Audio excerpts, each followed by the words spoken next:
El 1 de junio comenzó el segundo mandato presidencial de Nayib Bukele, evento que nos remonta al siglo pasado, cuando el expresidente Maximiliano Hernández Martínez interpretó y reformó la Constitución de la República para mantenerse en el poder por 13 años.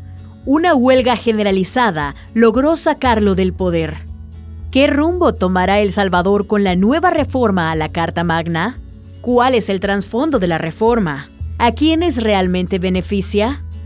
Estas y otras respuestas las verá en el siguiente programa. ¿Qué tal? Es un gusto estar nuevamente con ustedes, acompañándoles en este conversatorio organizado por Audiovisuales de la UCA, y nos encontramos en esta oportunidad en una de las salas de la Biblioteca Padre Florentino Idoate, por supuesto, de la UCA. Y en esta ocasión, la temática que vamos a abordar para ustedes es reformas a la Constitución de El Salvador, pero vamos a centrar nuestra mirada en la reforma específica del artículo 248. Y para hablar de esta temática se encuentran con nosotros Ruth López. Ella es abogada y también es jefa del Departamento Anticorrupción de Cristosal. Estará también José Marinero. Él es abogado, es especialista en políticas públicas, pero también es docente, al igual que Ruth López, de esta universidad. A los dos les damos la más cordial bienvenida. ¿Qué tal? Muchísimas gracias. Es un placer estar con usted, Herminia, con José y por supuesto con el público. Gracias. Muchas gracias por la invitación. Gracias. Buen día. Bueno, entonces en este espacio queremos discutir, ya hemos dicho, reformas a la Constitución, pero nuestra mirada centrada en esta reforma al artículo 248. Y queremos, ¿verdad?, para poder ponernos en contexto un poco, decir que la anterior legislatura habría dejado la mesa servida, la mesa preparada, para que la nueva asamblea entrante, también dominada por el partido en el gobierno, pudiera realizar estas reformas. Pero en un primer momento, conocer lo que se hizo, el procedimiento de reforma a este artículo, ¿gozó de legalidad? Yo quisiera que nos comentara. Bueno, definitivamente no. Debemos recordar que el diseño constitucional salvadoreño plantea que para una reforma constitucional, cualquiera que sea, vamos a empezar por ahí, se requiere de la integración de dos asambleas legislativas, es decir, en un primer momento se adopta un acuerdo de reforma constitucional, que es lo que supuestamente ocurrió el 29 de abril, y después viene una fase de ratificación de ese acuerdo. Sin embargo, para llegar a ese primer momento al acuerdo, esto debió haber ocurrido antes del proceso electoral, porque, por supuesto, tiene que haber pasado toda una fase de información a la ciudadanía en la cual la ciudadanía toma la información que le dan los diputados, los que están en ese momento y, por supuesto, quienes también pretenden reelegirse o quienes pretenden acceder al cargo, para conocer, para que conozca y adopte con su voto una posición frente a ese acuerdo de reforma. Si la ciudadanía pues apoya a quienes promueven la reforma, pues votan a favor de ese partido, de esas propuestas, y si no lo hacen, simplemente o no votan o toman una decisión distinta de apoyar a otros candidatos o candidatas. Eso no ocurrió y eso demuestra una falta de honestidad por parte de este grupo de personas que promueven esta reforma constitucional, porque llevan la reforma hasta 2 días antes de ese periodo en el que supuestamente podrían haberlo hecho, cuando, insisto, realmente esto tenía que haber ocurrido previo al proceso electoral. Entonces, definitivamente, solo llegar al primer paso ya está corrompido el proceso, está sucio, o sea, no es un proceso limpio e insisto, es parte de una posición deshonesta de los diputados de la Asamblea Legislativa de esa conformación 2021-2024. Pero ¿por qué, José Marinero, se hace? ¿Por qué no se respeta el proceso que ya ha descrito Ruth? Es lo que se hubiese esperado. Claro. Yo creo que también hace falta decir algo importante para el público que nos está escuchando, y es que la reforma a la Constitución, el procedimiento de reforma a la Constitución es en sí mismo un mecanismo de protección de la Constitución. Dado que la Constitución es la norma máxima del ordenamiento jurídico salvadoreño donde están contenidos los principios, los valores más importantes del sistema jurídico salvadoreño. El propio constituyente diseñó un mecanismo de reforma más complicado, más rígido, si se quiere, para que la reforma de la Constitución no ocurriera todo el tiempo y no ocurriera por caprichos. Y se requiere este procedimiento que antes ha descrito Ruth. Entonces, está diseñado justamente para que no se rompa esa Constitución y la Constitución perdure en el tiempo y siga constituyendo, digamos, una especie de fundamento, de basamento del Estado salvadoreño, de la República. ¿Por qué? Porque ahí está la manera como se ejercen los poderes, cómo se distribuyen esos poderes, cómo se controlan esos poderes, pero sobre todo ahí está contenido el gran catálogo de derechos que tenemos los ciudadanos salvadoreños en la Constitución, ¿verdad? En el texto de la Constitución. Ese es, digamos, un tema importante de contexto para recordar por qué esto es tan importante, por qué estamos hablando de esta reforma del 248. Entonces, ¿por qué se hace de esta manera? Bueno, yo creo que no hay forma de hablar de esta reforma a la Constitución hecha 2 días antes de que la Asamblea terminara su periodo de 3 años, sin mencionar, sin aludir a lo que ha sucedido en los últimos 5 años. Y lo que hemos tenido en los últimos 5 años ha sido el avance de un proyecto de corte claramente autoritario, que ha concentrado el poder, los poderes, en manos de una sola persona o de un grupo muy pequeño de personas. Esa concentración del poder ha ocurrido incluso de facto, fuera de los cauces de la legalidad. En esa concentración del poder se han eliminado los controles usuales y habituales que tienen aquellos que ejercen el poder ejecutivo. Por ejemplo, podemos decir con toda tranquilidad, además está bastante documentado, que ya no hay manera de controlar institucionalmente el ejercicio del poder ejecutivo. Eso ha ocurrido en los últimos 5 años y ha ocurrido por la vía de reformas legales express, ha ocurrido por la vía de la fuerza incluso, como por ejemplo cuando se desmantela a la Fiscalía General de la República, cuando se desmantela al Tribunal Máximo de la Constitución, nuestra Sala de lo Constitucional. Ha ocurrido por vía de intimidación a aquellos titulares de instituciones que estaban llamados a controlar el ejercicio del poder del Ejecutivo. Lo cierto es que ahora, a mediados de 2024, el poder está desbalanceado y está concentrado en manos de una persona o de un grupo muy pequeño alrededor de esta persona. Entonces, esta reforma del 248 debe ser leída en esa clave. Forma parte de este proyecto de concentración del poder y, por tanto, de retroceso en los derechos ciudadanos. Ojo, que esa es la consecuencia de la concentración del poder. Cuando una sola persona concentra el poder, cuando un solo grupo concentra el poder, ello va en detrimento de los derechos de los ciudadanos, porque el poder, digamos, se vuelve asimétrico en relación a la ciudadanía y la ciudadanía pierde la posibilidad de controlar cuando hay abusos de este poder. Entonces, lo que está sucediendo en este momento es la formalización, la consolidación de ese proyecto que hemos visto desarrollarse de manera inusitadamente rápida en los últimos 5 años. Y esa formalización va a ocurrir mediante el cambio de las reglas. ¿Y cuáles reglas son más importantes? Pues las reglas de la Constitución. Y entonces, esta reforma del 248 se explica por la necesidad de controlar la manera como se reforman las reglas más importantes del Estado. Y eso es lo que contiene el artículo 248 de la Constitución, el mecanismo de reforma de la propia Constitución. Entonces, a partir de esta reforma, una vez entre en vigencia y sea ratificada seguramente por esta legislatura que acaba de comenzar sus funciones, lo que va a suceder es que esencialmente la legislatura controlada por Nuevas Ideas va a poder reformar la Constitución de un día para otro.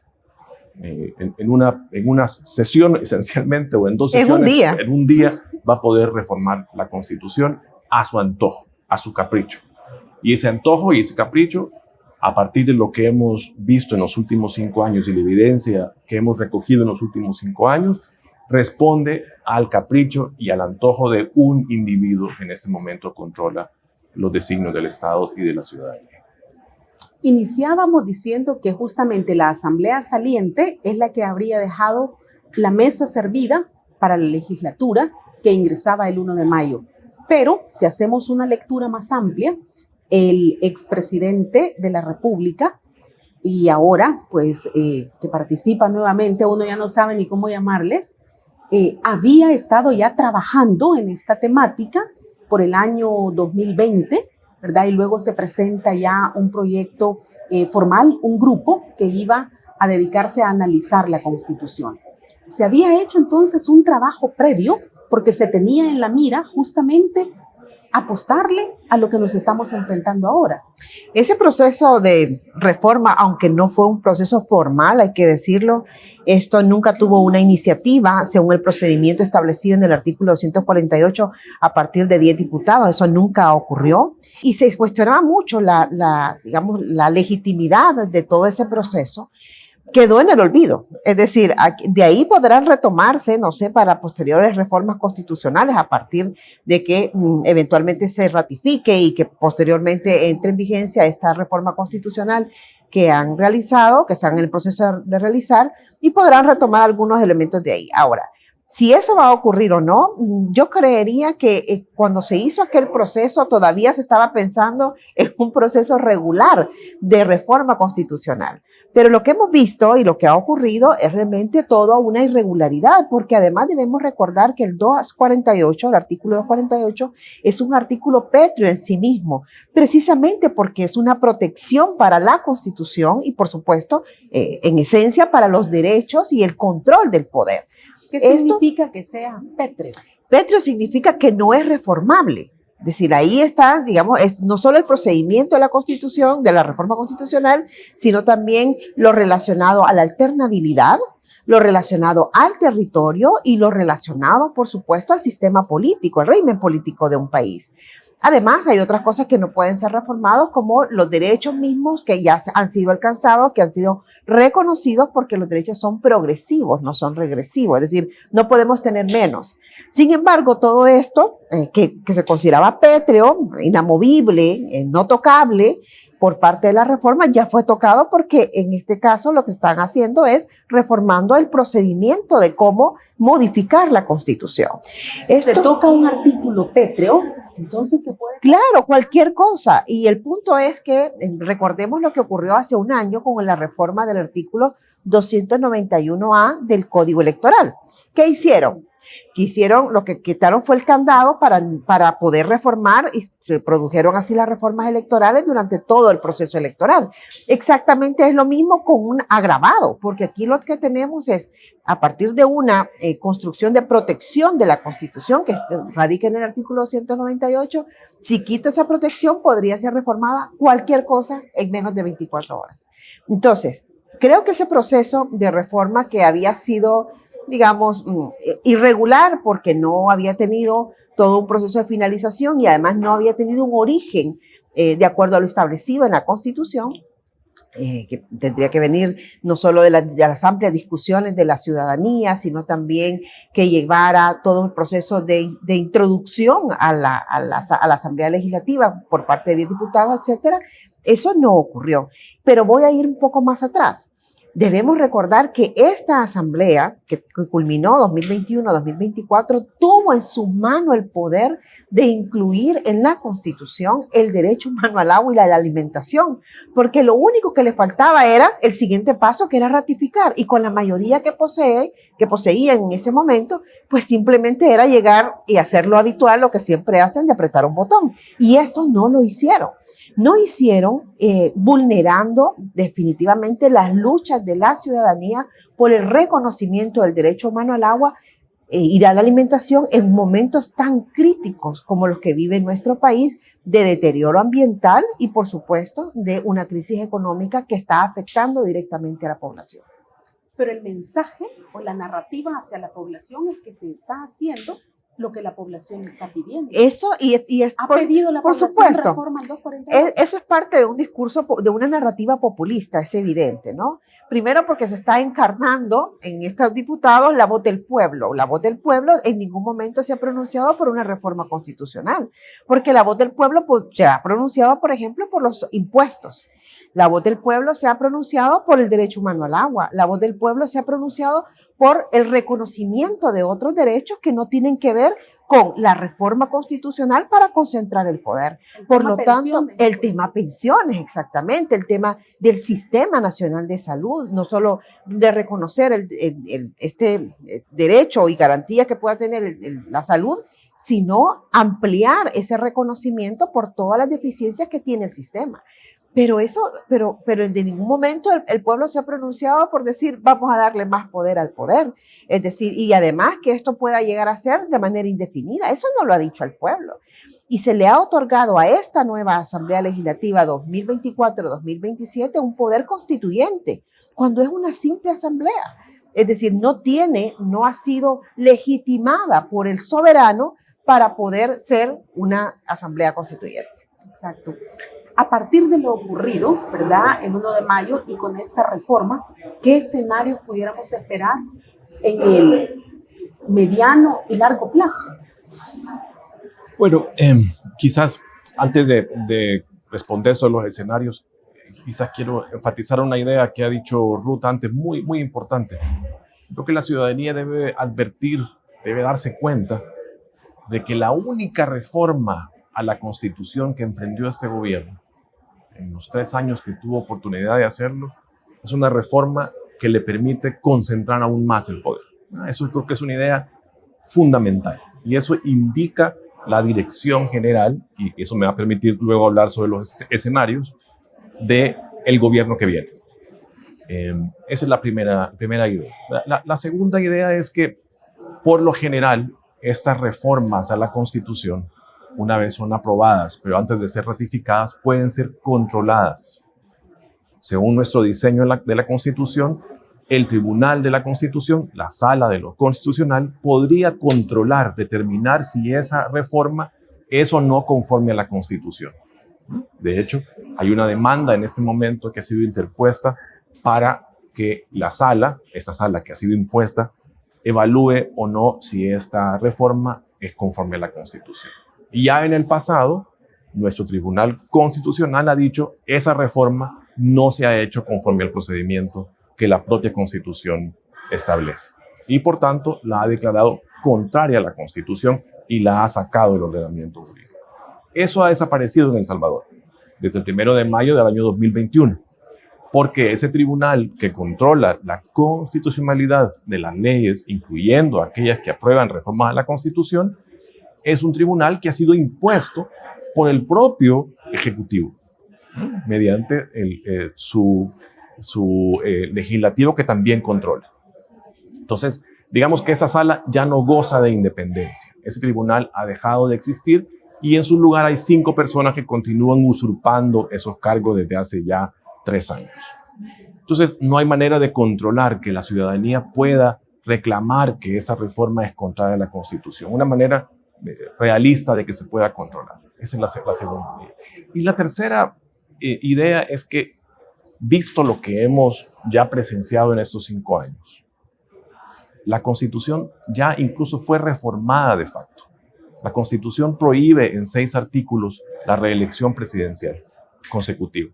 Y sin embargo, esa sala impuesta por el Ejecutivo, impuesta por el poder político, ha reinterpretado caprichosamente la Constitución y ha dicho que la reelección sí es posible, a pesar de que la Constitución lo prohíbe en 6 diferentes disposiciones. ¿Qué es lo que hizo? Reformó de facto, de hecho, la Constitución. Entonces, digo esto porque creo que es muy indicativo de lo que estamos presenciando en torno a los 248. El 248 y el ejercicio del ritual alrededor del 248 es una simulación para legitimar las reformas que vienen a continuación. Y ahí me permite hablar ya de los escenarios que vienen a continuación. Es decir, y digo que es una simulación porque concentrado como está el poder en este momento, sin ninguna posibilidad de controles institucionales. Este es un gobierno autoritario de corte dictatorial que no necesita de la aprobación de leyes o de reformas a la Constitución para hacer lo que hace. Y lo que está haciendo es simplemente apelando a la legitimidad que le brinda el derecho, y en este caso la Constitución. Y quiero dejar esta idea bien clara, quizás dicha de otra manera. La legitimidad es la fuente, la razón por la que la ciudadanía encuentra que algo es valioso y que debe ser obedecido, que algo le pertenece, que algo forma parte del orden establecido de las cosas. Esa es la legitimidad.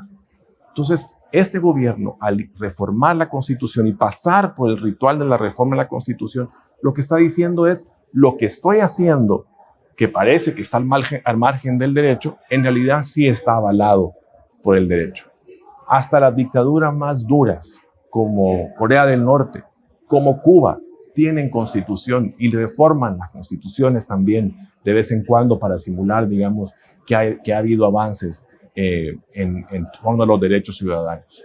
Entonces, los escenarios que vienen hacia adelante, en el mediano plazo, creo yo que están relacionados con la evidencia que hemos recogido en estos 5 años. Y la evidencia que hemos recogido en estos 5 años lo que indica es que lo que viene es la consolidación de este modelo autoritario dictatorial. Las reformas que vienen hacia adelante son reformas que van a consolidar la propuesta autoritaria, que van a reducir los derechos ciudadanos, que van a eliminar completamente los controles al ejercicio del poder ciudadano, al ejercicio del poder político por parte del Ejecutivo. Eso es lo que hemos visto que sucede en la práctica en los últimos 5 años. Ningún dato de la realidad dice que lo que viene es una reforma democrática, una epifanía, digamos, democrática, en que de pronto la ciudadanía va a tener una voz sobre los asuntos públicos. No, por el contrario, lo que hemos visto que ha pasado es que cada vez más las decisiones municipales, legislativas, de cualquier órgano del Estado y agencia del Estado están concentradas en un individuo y el grupo alrededor de ese individuo. Esto es lo que viene ahora, nada más que se va a formalizar. Entonces, los escenarios, si quisiéramos resumirlos, es que lo que viene está, o lo peor está aún por venir. Creo yo que se resumiría en estos escenarios de mediano plazo. Okay. Ruth, ¿estamos conscientes los salvadoreños justamente de estos escenarios a los que nos enfrentamos? Porque uno pudiera pensar, ¿entendemos los salvadoreños lo que significa las reformas al artículo 248? ¿Qué lectura hace la gente en su realidad cotidiana? Creo que no. Y parto de la misma reflexión que hacía Marinero en función de lo siguiente. Todo esto, la concentración del poder, a lo que lleva es a la pérdida de derechos, a más pérdida de derechos y por supuesto de la garantía de los derechos. Porque la concentración de poder lo que implica es que una ciudadana, un ciudadano, no tiene acceso a la justicia, por ejemplo, no está mediatizada su derecho a la defensa, por ejemplo, con una Procuraduría General que no garantice un derecho a la defensa oportuno, apropiado, pronto, etc. Y bueno, a partir de ahí podemos analizar cada uno de los derechos y vemos que lo que tenemos a partir de ese escenario son menos derechos y menos garantías. Pero además de eso, eso implica menos libertad. La función de las elecciones, una de las funciones de las elecciones es el cambio, ¿verdad? La posibilidad de cambiar de un gobernante. La posibilidad de que los ciudadanos decidan, ya no queremos a este, vamos a querer este otro, en función de la alternancia precisamente como principio constitucional. Esto deja de ocurrir cuando un país pierde y los ciudadanos pierden la posibilidad de ejercer el sufragio de manera libre. Y esto está condicionado no porque ya no existan elecciones, por ejemplo, sino porque esas elecciones no cumplen con esa función a partir del control del poder electoral. Y ya lo hemos visto en la elección anterior, por ejemplo, donde no hubo una equidad de una contienda, no hubo un árbitro electoral, no hubo una institución que ejerciera el control para decirle a los contendientes, especialmente a uno de ellos que violó todas las reglas, mire, eso no puede hacer. Entonces, frente a eso, ¿qué es lo que hemos visto de la ciudadanía? Por ejemplo, mucha de la población, una buena parte de la población, no podemos decir toda la población porque no es cierto. Este gobierno que ha sido electo para ejercer a partir del 1 de junio fue electo con un poco más del 43% del total de los electores con capacidad de votar, o sea, no llega al 50%. ¿Y qué implica? Bueno, que los ciudadanos, creo que en su gran mayoría de los que votaron, han concedido, han cedido, han entregado en función de un supuesto éxito, y voy a explicar por qué digo supuesto éxito, de la seguridad, sus derechos. Es decir, ha sido entregado esos derechos y esa posibilidad de ejercer los derechos por tener más seguridad.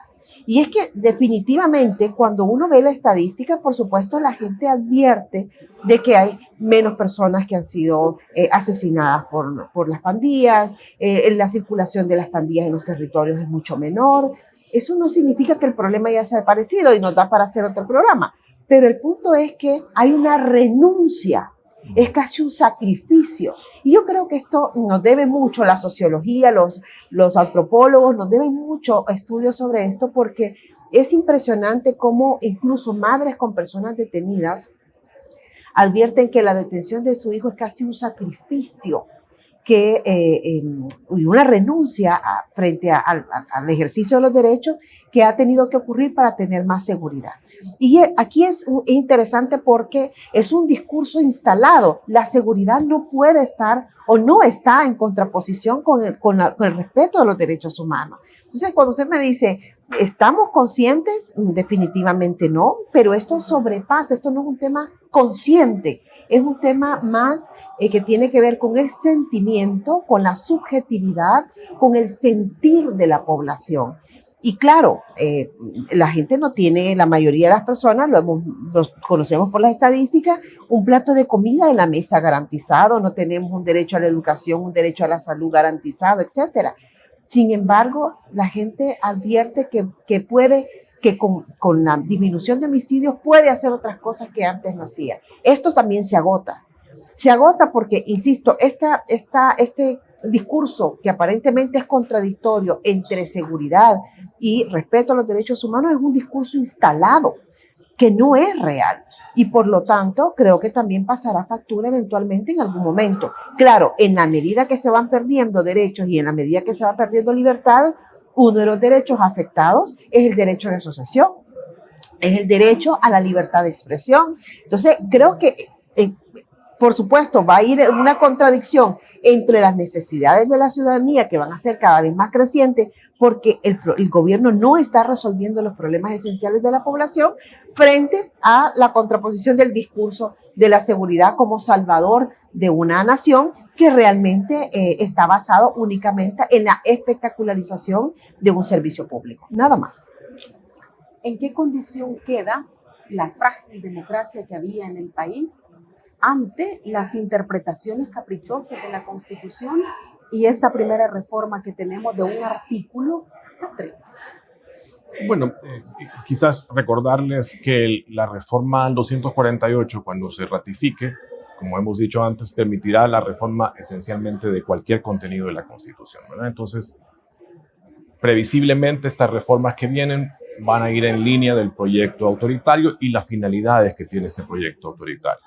Puede ser, como ya también aparecía en el proyecto de reformas liderado por el vicepresidente Ulloa en su momento, que algunas de estas reformas parezcan favorables, parezcan una ampliación de derechos incluso, e intenten incluso apelar a algunos grupos sociales que se van a ver reflejados o van a ver reflejados sus intereses y demandas en estas reformas.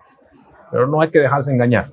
Lo que importa es la intencionalidad del paquete de las reformas. Estas reformas, digamos, populistas que podrían ampliar aparentemente derechos, lo que están haciendo es simplemente legitimando el paquete de las reformas, cuyo propósito principal es la consolidación y formalización de un proyecto autoritario. Y antes de responder la pregunta, quizás también enfatizo una idea sobre los escenarios que dejé antes pendientes. Yo creo que lo que viene en el mediano, corto plazo incluso, es la normalización de lo que está sucediendo. Está relacionado con la pregunta que usted me hace. ¿En qué sentido normalización? En que gradualmente la narrativa e incluso la propia cultura ciudadana, democrática, si queremos llamarla, se va a ir transformando, vaciándose de esos valores que estaban relativamente pegados con saliva y se va a ir reemplazando por estos valores antidemocráticos del proyecto autoritario. Y se va a normalizar que la justicia ya no la llevan unos jueces, ya no la deciden los jueces, sino que hay que apelar a la buena voluntad del presidente en redes sociales para que éste conceda una gracia, un favor a un ciudadano. Eso ya está sucediendo. Ustedes lo pueden ver cómo es más efectivo apelar en redes sociales a una justicia, a una gracia del Ejecutivo, que ir e intentar un proceso judicial para ayudar a auxiliar a una persona que está detenida injustamente. Y eso va a suceder en otros ámbitos de la vida, institucional, social, cultural. El vaciamiento de estos valores, de estos principios, de estas reglas democráticas, de diálogo, de trabajo frente a la ciudadanía, por valores antidemocráticos, de trabajo a espaldas de la ciudadanía, de oscuridad en la gestión pública, de imposición en reemplazo del diálogo, y eso se va a normalizar. Ya está sucediendo. Entonces, ¿cómo queda la democracia, esa democracia que estábamos construyendo, bien o mal? Estábamos claro que tenía un montón de defectos. Pues lo que está sucediendo es que ese proyecto democrático, ese proyecto de construcción democrático imperfecto, claramente imperfecto, está siendo reemplazado por un proyecto dictatorial perfecto. ¿En qué sentido perfecto? Bueno, en que ni siquiera nos vamos a dar cuenta de que estamos viviendo en dictadura hasta que tengamos que ejercer nuestros derechos, y ahí topemos con la realidad de que quien tiene realmente los derechos es aquel que ejerce el poder, y que los demás tenemos nada más concesiones, gracias o favores del que ejerce el poder. Entonces yo pensaría que por ahí va lo que va a suceder con la democracia. La democracia en El Salvador obviamente está también en las instituciones, pero está en la ciudadanía. No hay una democracia sin demócratas, ¿verdad? Sin ciudadanos que ejercen la democracia. Y el que haya instituciones autoritarias, dictatoriales, no hace que nosotros, por ejemplo, quienes conversamos en este momento, hayamos dejado de ser demócratas. Creo que hay que tener esa perspectiva siempre, ¿verdad? Pero ¿qué va a suceder gradualmente? Que la cultura ciudadana, la cultura cívica, la cultura democrática, esos valores que están en la ciudadanía, bien o mal, van a ser reemplazados gradualmente. Se va a ir normalizando esta cultura de valores antidemocráticos o de antivalores democráticos, y van a ser reemplazados por este formato, digamos, autoritario, ya no solamente en las instituciones, sino también en la cabeza, en los corazones de la gente en El Salvador.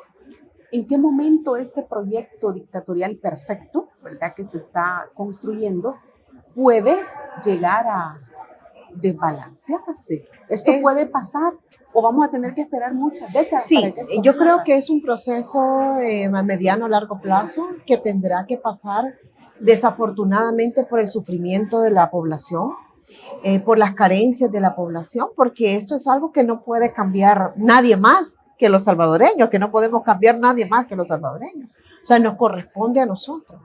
Pero en la medida que las carencias de la ciudadanía pues se vayan haciendo más, digamos, más aletargadas, es decir, esa inactividad que pueda tener hoy la población, o incluso yo advierto que hay hasta cierta conformidad con la situación, porque además para los otros sectores sociales está esta otra visión de no hay nada que hacer. Pero lo cierto es que la población, las necesidades de la población son crecientes. Por lo tanto, tendrá que ser la ciudadanía la que un día diga, hasta aquí, este es el límite. Y hay procesos que en esto que ha narrado José, que son muy preocupantes, que van desde el ámbito religioso, por ejemplo, de cómo esta conformación del poder divino y de la concesión de la gracia, de la libertad, de la concesión del derecho. Es impresionante cómo se ha llegado hasta ese momento de renuncia del derecho para ser requerido a una persona que no podemos olvidar que es un ser humano. Entonces, en un país donde hay tanta, según las encuestas, ¿no? Tanta población cristiana, ya sea católica o evangélica, pero cristiana, es contrastante todo este fenómeno de advertir en una persona casi que una divinidad. Esto tiene límites, porque al final son seres humanos y por supuesto hay fenómenos asociados a toda la concentración de poder que también van mermando ese poder y van afectando al poder que está relacionado con la corrupción y con todas las redes, no solo de la corrupción, sino también del crimen organizado que se enerva en medio del ejercicio del poder. Entonces creo que, por ejemplo, los temas de corrupción son muy sensibles en este gobierno. Cada uno quiere tener su parte y cuidar su tajada, pero también hay unas contradicciones internas que ya se están advirtiendo. Entonces, ¿cuánto hay que esperar? Bueno, eso definitivamente solo la ciudadanía sabrá cuál es el punto de quiebre, de apoyo a un ejercicio de presidencia, pero lo que sí tenemos que tener en cuenta es que las elecciones, que son el mecanismo ordinario para que existan esos cambios y se expresen esos cambios, no necesariamente va a ser la herramienta para que se puedan producir. Y eso es un tema que hay que prestarle mucha atención porque va a pasar, va a atravesar y atraviesa el ejercicio del derecho de asociación y de libertad de expresión de la población. Y claro, y como ya decía anteriormente, esto viene siendo cercenado desde ya hace algún tiempo y por supuesto, siendo los derechos de la comunicación los primeros afectados cuando hay una entronización de un sistema dictatorial, no dudo de que en algún momento vaya a haber represión hacia la ciudadanía. Insisto, creo que es un proceso largo todavía, no es un proceso en el corto plazo. Vamos a vivir estos 5 años con más limitaciones de derechos bajo una apariencia y la normalización de estos procesos que vivimos. Sin embargo, bueno, también hay personas que no pensamos de la misma manera, que nos seguiremos expresando en la medida, por supuesto, que vayan ocurriendo los acontecimientos. Aprovecho, Ruth, también para preguntarle, ¿esta reforma específica al artículo 248 podría también estar abriendo la puerta a más violaciones a derechos humanos? Totalmente, porque incluso podría ser reformado el artículo 2, inciso segundo, el 3, inciso segundo, que son los que están suspendidos. O sea, realmente la población en estos momentos con esa suspensión de derechos, que ya no es extraordinaria, sino que es lo habitual, hay una normalización ya de la suspensión del derecho, podría ser modificado de manera permanente. Insisto, toda la reforma del sistema penal ya ha llevado, ya tiene esa consecuencia, ¿no? Ya esa consecuencia ya existe, pero podría incluso ser constitucionalizada. Perfecto.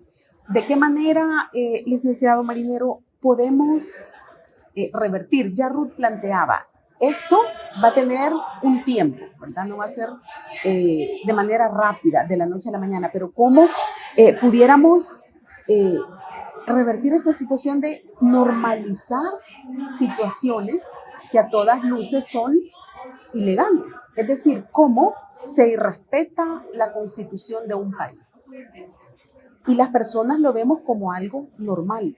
Es que si yo respeto este documento máximo, ¿verdad?, de leyes, entonces se irrespeta la ley de patrimonio cultural y yo puedo hacer lo que quiera y nadie me dice nada porque yo no respeto el debido proceso.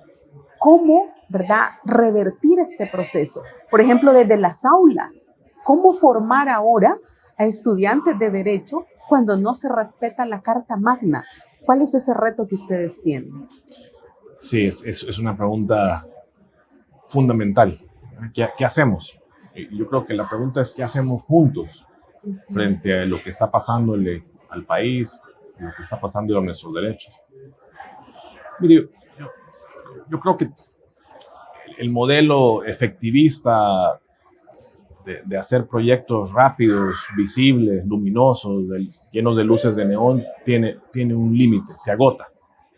Lo mencionaba ya antes. Porque eso no responde a políticas públicas. No hay una reflexión, una planificación de largo plazo sobre qué necesita el país. Y sobre la marcha se va improvisando la gestión pública. Y bueno, en la improvisación a lo mejor les ha salido relativamente bien, o en apariencia bien, el área de seguridad, ¿no? Con todos los cuestionamientos sobre la veracidad de los datos, y al margen, por supuesto, de la represión que eso significa, los falsos positivos de la gente que está detenida injustamente, el desmantelamiento de la justicia. Pero digamos que para la ciudadanía y su percepción, en términos de la seguridad, eso les ha salido relativamente bien, en la percepción ciudadana. Pero usted no va a poder controlar la economía a base de decretos, ni tampoco con la fuerza militar. No va a poder hacer crecer el país a base de enviar un batallón de soldados o de decretar que la economía debe crecer. Esa estrategia no va a funcionar en otras áreas de política pública. Y eso va a crear un agotamiento en la ciudadanía que va a exigir resultados que ya mencionaba antes Ruth. Mientras eso pasa, el agotamiento, digamos, del proyecto autoritario, dictatorial, creo que nuestra responsabilidad, y particularmente desde la perspectiva de la academia, es la creación de valores democráticos, el fomento y la formación de valores democráticos. Como esto, como la posibilidad de sentarnos a dialogar y discutir ideas, de transmitir estas ideas además a otro público, de confrontar aquello que pensamos que no es correcto, de encontrar que también podemos equivocarnos todo el tiempo y que en la construcción y en el intercambio de estas ideas pueden aparecer ideas mejores.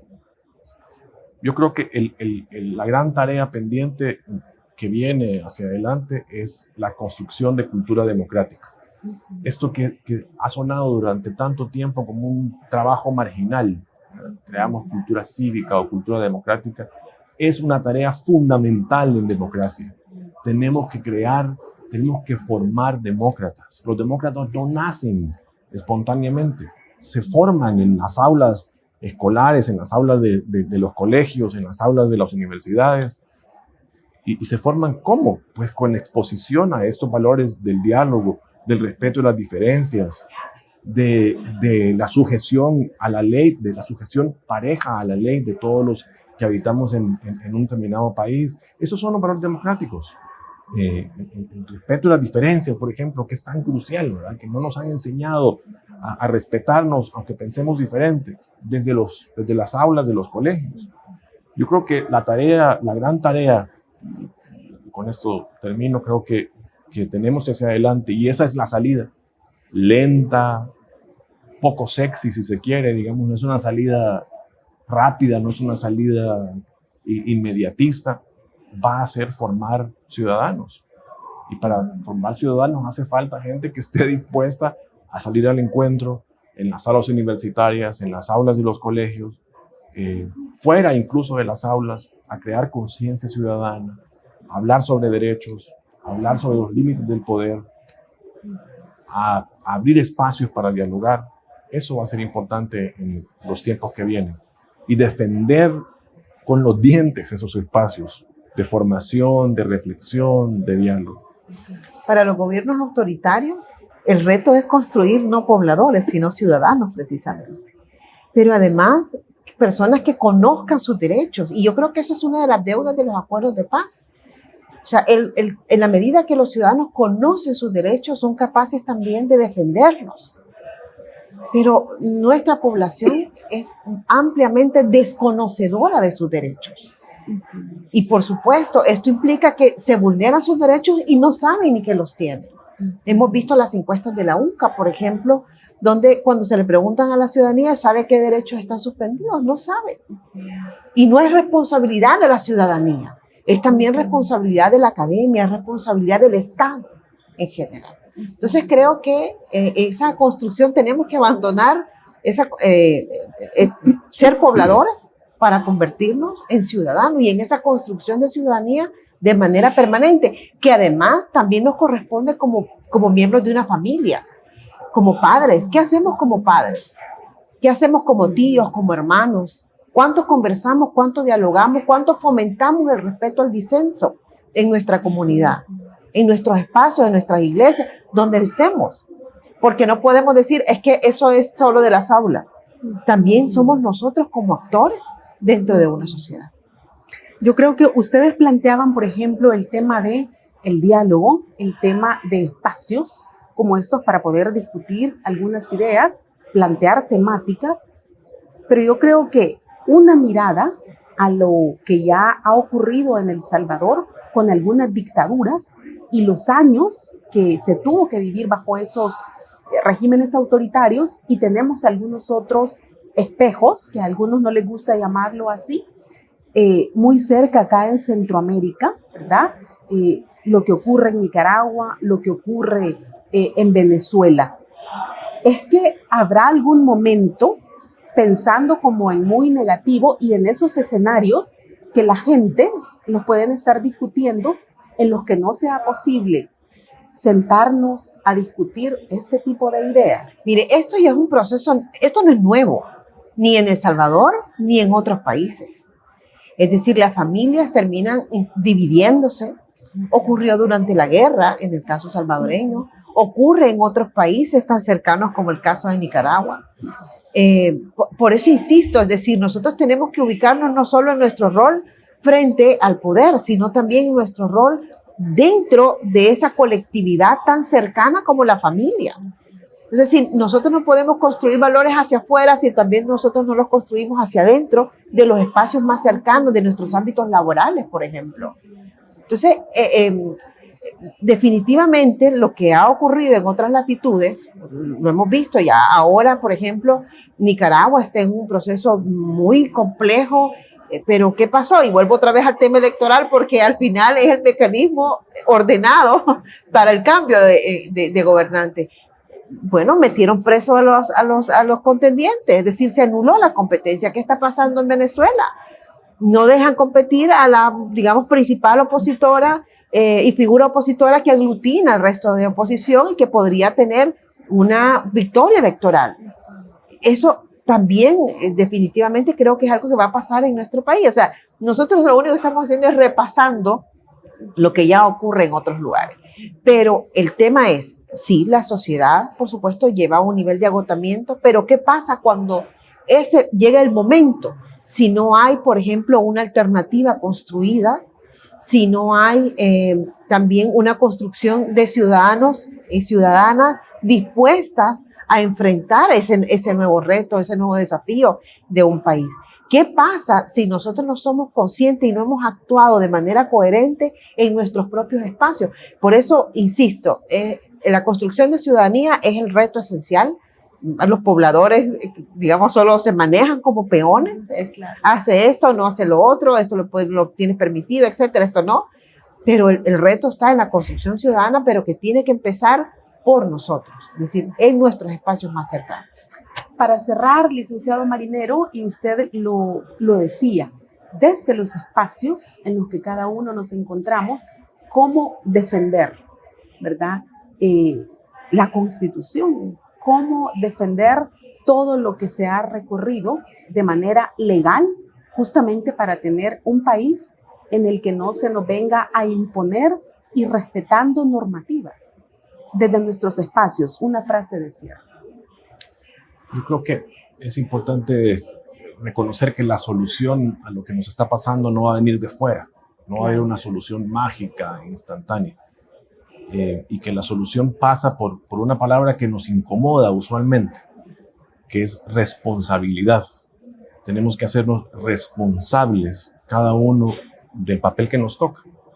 Y en la medida en que cada ciudadano se haga responsable de la defensa de ese espacio, de la defensa del derecho al agua, de la defensa del derecho al medio ambiente, de la defensa del derecho a hablar, a discutir, a dialogar, en esa medida creo que van a poder comenzar a cambiar las cosas. Bueno, queremos agradecerles tanto a Ruth López como al licenciado José Marinero por haber estado compartiendo con todos nosotros en este espacio, una de las salas de la Biblioteca Padre Florentino Idoate, esta temática, reformas a la Constitución, habiendo centrado nuestra mirada en reformas al artículo 248. Gracias por habernos acompañado y les invitamos a que sigan pendientes de estos espacios que son precisamente para que discutamos y aclaremos algunas ideas que son importantes para construir democracia.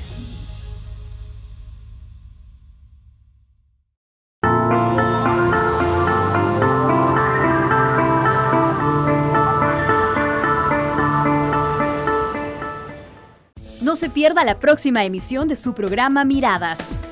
Marisol y su esposo tienen 5 hijos. Una mañana, mientras su esposo trabajaba, soldados y policías le dijeron que se lo llevarían detenido sin explicar el motivo. Desde ese día, la situación económica y emocional de la familia dio un giro.